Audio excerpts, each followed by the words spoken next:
if you use the example of an alcoholic, it's much easier to see in this case. Let's say an alcoholic's drinking a fifth a day of vodka. The alcoholic's not going to be able to keep drinking that fifth a day of vodka. And that doesn't mean they need to change to a half pint a day. They're going to really have to stop their relationship with that drug alcohol. So in step one, the alcoholic really comes to terms with the fact that my relationship with this behavior, drinking, has really been destroying my life, and it's something I'm going to have to stop. And so with that acceptance and understanding, they're then able to segue into the other steps in the program. Step two really kind of introduces, came to believe a power greater than ourselves could restore us to sanity. And that encourages the individual to look outside of self for the help and the solution. One of the things that when somebody really gets honest with themselves, many alcoholics and addicts will say that they've really become very self-centered.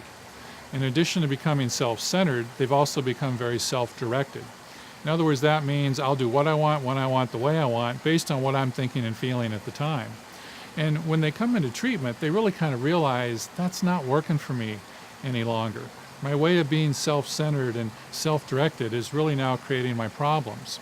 And the beauty about the 12-step program is step two then says, after realizing in step one, I can no longer engage in this behavior, I need to stop doing this thing.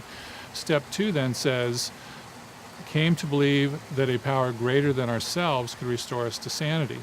And the real beauty behind that is that means let's become other-centered and other-directed instead of self-centered and self-directed.